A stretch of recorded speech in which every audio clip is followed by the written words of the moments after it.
My wife got drunk at a dinner party and made out with her boss in front of me. Now, she is shocked and upset because I'm going to divorce her.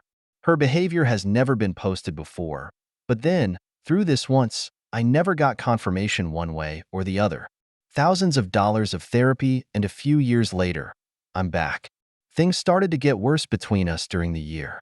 I can say by early summer, affection started to taper off. Sex became less frequent, and things became a little stale. I thought maybe she could be going through menopause since it's around that time. I try to be supportive. I ask if anything's wrong, but she doesn't talk about anything like that. She gets less and less affectionate.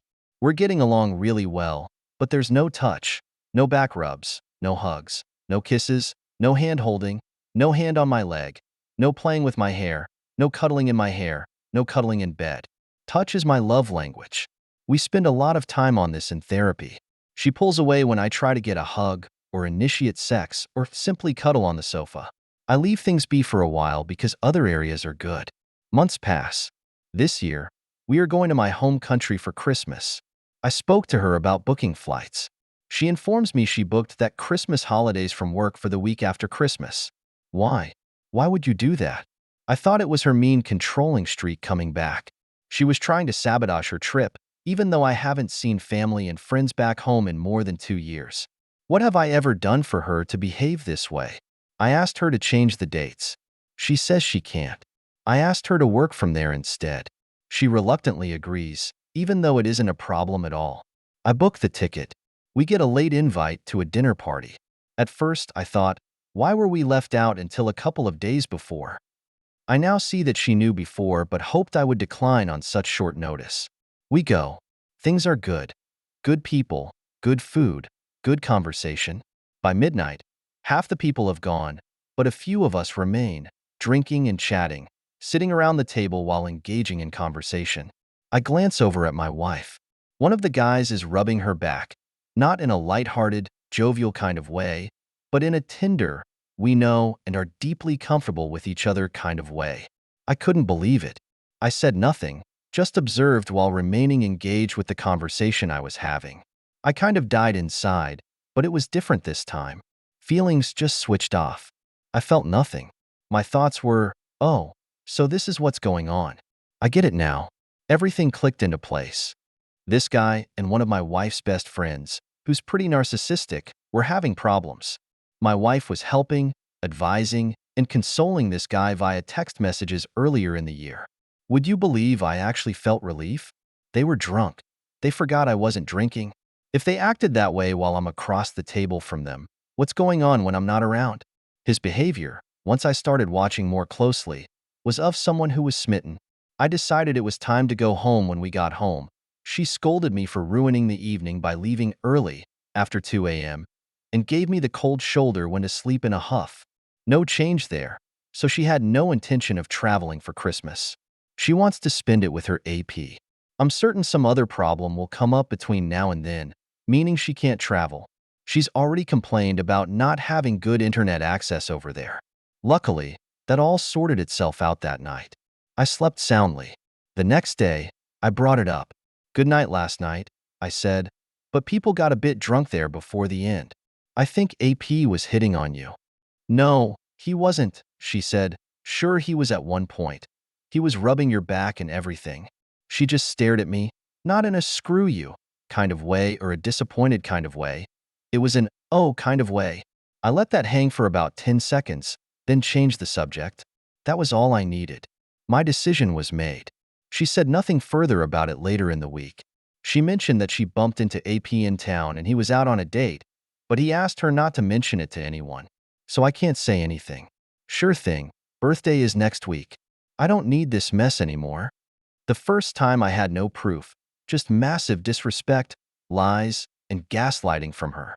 But I gave it a shot because that was codependent, and I thought we could be fixed. We made good progress for a year and a half before things started sliding again. This time, I have enough information, hindsight, and self-respect to do what needs to be done. I'm not even mad.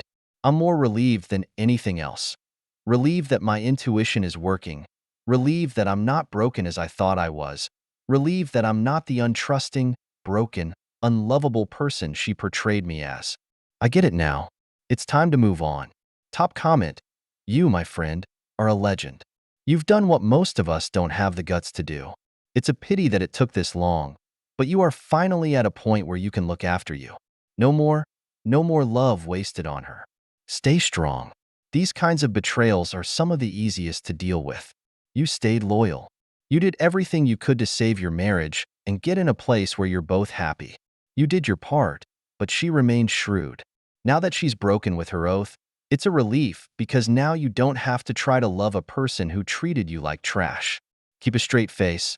Give her as little as possible until your divorce is all said and done. Stay strong and good luck, sir. She will still try to rewrite history and portray you as the villain, though. So, if you still have any desire to protect her honor by keeping her affair a secret, don't. She's already fired you from that job. You just haven't received a notice. Make sure her AP's wife knows everything so she can thoroughly destroy him. Story 2. Found out 3 months ago that wife had an emotional affair with a coworker who lives in CO. We're on the East Coast for 6 months. I suspected, called it out a couple of times, and she always denied it. Discovered weird things on her phone, like chorus searches about twin flames, Google searches, does my affair partner miss me? She also had numerous lingerie pics. She recently started going to the gym and has a good body, and one bottomless pic with her head cut out. She also had a meme saying, 7 hours with the right person feels like 30 minutes. Apparently, the affair went on for 6 to 7 months before I found out, and according to her, mostly emails and a couple of lingerie pics. She swears she didn't send the bottomless pic and swears they never met up, and I'm left wondering, was this just an emotional affair? Did they meet up? Why would she have a meme like that? She first said it was for a friend, and then said it was because she and AP spent a lot of time together online. She also had proposed moving to Colorado, which he has always been interested in, but we had just made a home here, so it made no sense. She also moaned his name during sex. I called her out on it. She denied it at the time. I had her swear on our daughter's disability that she didn't say it, and she did. She later admitted she did after being caught in an affair, really crappy. She comes from a family and a network of cheaters, so cheating is generally accepted as long as no one finds out. Additionally, she has a drinking problem and drinks to the point of blacking out on occasion.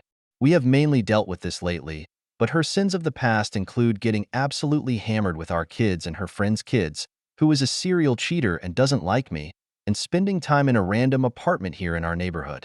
I wasn't there while dating. She also hid the fact that a past coworker that had to think for her followed her over to the new restaurant she worked at.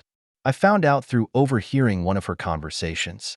Long story short, she lies or deceives very well and often, even after discovering her EA. I tested her on a couple of things, and she lied. She blames it on the fact I reminded her of her dad, who was a tough customer according to her, whom she has a crappy relationship with. I think it's highly unlikely she has never been physically faithful over our 13 years together. Additionally, the rampant lying and deceitful nature of who she is, I find awful. She wants to stay together and wavers on the remorse thing. Sometimes she is remorseful, but sometimes she blames, shifts, and minimizes, saying things like, "How are we still talking about something so minor 3 months later?" Or, "You weren't meeting my needs." We have 2 kids, and 5 years into our relationship, we have ups and downs like most. But I genuinely don't like her character and her network's character, outside of her character. I like the idea of a nuclear family. As a child of divorce myself, and day-to-day things are decent. A few more questionable stories from her, and always kept our relationship private. But when I have opened up about everything to a few close friends and family recently, everyone is surprised and generally feeling like I am probably right in thinking that I have been trickled truth or tip of the iceberg stuff. I have repeatedly asked her the whole truth over our times together, but her not being transparent with me, I guess it's just par for the course of a lying cheater, right? She will never tell me anything unless I can prove it, and that's just how it is. The therapist says I don't trust her, and I don't, so what's the point? The lawyer says he has seen her type many times before. Drinking, lying, scandalous, and that if I don't confront this now, I will have to let her go when she cheats again. It's just hard with kids. Advice: stay or go, believe her and wait and see. I just wish she would come clean so I can make an informed decision. Yes, that's not how this stuff works. Top comments. This is a full-fledged EA. Sex is only a matter of the near future. If it has already happened, it's only going to get worse. Leave, but prepare well. Homework. Drop the divorce papers together with your lawyer. If your state is at fault, then pick up the evidence. In no case, don't tell her about your intentions. Pretend that you bought into her lies. It's a go. There are signs that someone might be a good candidate for reconciliation. She shows none of these signs. In fact, she shows a ton of signs that she is specifically not likely to truly reconcile and is very likely to escalate things further and move towards deeper betrayal in the future. Whether her fare was emotional or physical, she has demonstrated that she is not trustworthy, that she does not respect you, your marriage, or your family. Your therapist and your lawyer are both absolutely correct.